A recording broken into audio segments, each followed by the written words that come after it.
This family wants to make sure this 15-year-old's life lives on much longer with this new anti-bullying campaign, urging students and parents to speak up. Active Iron Gates and Fences has an F rating with the Better Business Bureau, and this is why. Just take a look. When this gate tries to close, it doesn't stay secure at all. DeSoto County emergency management officials tell you to remember 6 inches of water. That's all it takes for your car to possibly start to stall. 6 inches is just right here. That's a little bit over your tire. That's how high some of the water got. And just to give you some perspective, I'm about 5'8", and this is how high that water would have been to me. So we're talking about 3.5, maybe 4 feet of water. But many of these guns were also loaded, and some of them were even hidden inside the backpacks of some students. It is so easy to get distracted while you're doing anything online. And I talked to an instructor who says learning how to use a gun and how to safely secure it shouldn't be limited to a screen. It takes 1/10 of an inch, 1/10 of an inch, so not even a whole inch to start hydroplaning. We're already at a little close to an inch of water. Yeah, that's right. The family tells me after they called police to file that report for the sexual assault, they were calling police again on Sunday because they heard this. The suspect showed up to their front door because he left his wallet and cell phone in the back of her car. They believed he used the Find My iPhone app to track them down. A Memphis mother is shaken up after she says her daughter was sexually assaulted while driving for Uber. My baby was frantic, and when I got there to see her and see those police there, I didn't know what had happened. We are protecting her identity because we never identify victims of sexual assault. She says her daughter doesn't drive for Uber often and was taking her last customer home of the night when the assault happened. He reached around her seat. He wouldn't put his seatbelt on to start with, and he reached around her seat and started rubbing her arms, and at one point he grabbed her breast, and she asked him not to fumble her body. And he was saying he was trying to get her aroused. Girl, I can't even talk about that part because I have to laugh to keep from crying. I just wish I had been the person that was Ubering at the time. Uber offers emergency buttons for its riders and drivers, but the victim told me she wasn't able to press the panic button because she said the suspect was lurking right over her seat. In a statement to Fox 13, an Uber spokesperson said in part, what's been described is deeply disturbing. The rider's access to the app has been removed, but the victim's mother says Uber needs a stricter screening policy for its riders. You don't know who you're picking up. He can say he's Kevin or he's Tim, but he may be Larry. You know what I'm saying? They don't show any ID or anything. You just picking up these random people, taking them where they want to go. And I feel like it's real crazy. MPD is stepping up patrols in their neighborhood. At this time, there have not been any arrests in this case. Uber also tells me that they are working with law enforcement during this investigation. The mother tells me that her daughter will not be driving with Uber ever again. Live in Binghamton, Kirstin Garriss, Fox 13 News. Well, right now, police have told us that at least one person has been taken to Regional 1. We don't know the status of their condition, but again, one person has been taken to Regional 1 after a shooting here at this apartment complex. I'm going to step out of the scene so you can see what we're seeing out here.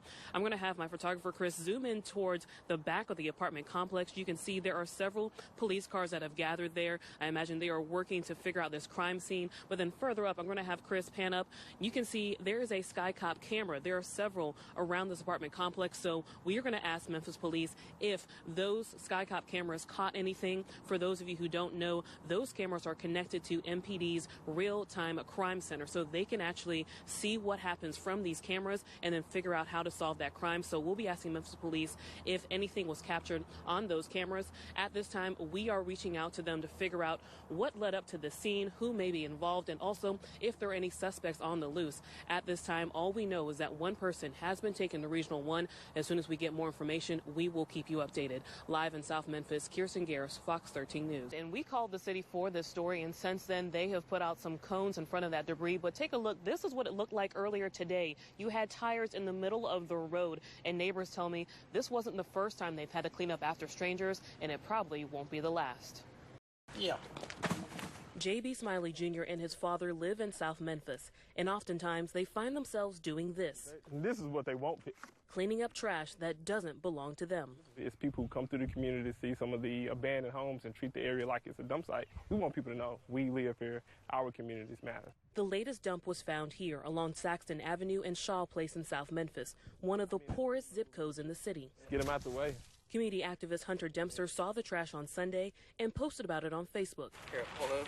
He was shocked to see the trash still here nearly a week later, despite sending in this 311 request. And that's how it works, you know. If it's a neighborhood that nobody cares about and they don't clean it up, it invites more people to dump more trash. So I called the city to figure out what happened. A spokesperson said there's been complaints about this vacant property from January and December, and then a call about this trash in March. But it wasn't to 311, so a service request wasn't filed, and one request had the incorrect address. But now the city is sending a crew to clean up the trash on Monday. But Smiley says that's a quick fix. He wants the city to increase its presence in neighborhoods like this one. These areas need to be patrolled in terms of, let's clean up the property, let's clean up the neighborhoods. And take a look at this vacant property. This was one of those properties that was on that same street, and the city tells me they are going to send code enforcement on Monday to investigate this property. They tell me if the owner doesn't clean this up within a week, the city will clean it up and then send a bill to the property owner. Live in South Memphis, Kirstin Garriss, Fox 13 News. One man's trash is another man's treasure is the unofficial theme at the Shelby County Vegetation Storage Center. This is where you can find tree stumps, branches, and everything in between that might fall into a ditch during a storm. Throughout the week, public works crews with Shelby County have been cleaning out drains, and I want to show you just how much they've collected. So far this week alone, that's about 20 tons of tree limbs that have been collected in the county. But I want you to walk with me across this lot. Officials tell me after they break down these tree limbs, it turns into this, a bunch of mulch that then can be used in the community again. For us, it's a great opportunity to divert this from the landfill, but also create mulch that would be really quite expensive if you were going to buy it and put it into your garden. So it's a great opportunity for us to put quality mulch back into our public parks. Frankie Dakin with Shelby County Public Works says the department has been recycling debris into mulch for the last few years. He says they collect about 600 tons of tree limbs a year. That is about 13,000 cubic yards of mulch from 1 year. Dakin says this wooded mulch is also used to prevent future flooding, and crews will use it to line ditches to prevent erosion. You put this woody mulch right there and it prevents the erosion over time, a lot better than regular soil does, or just regular dirt. In Millington, Kirstin Garriss, Fox 13 News.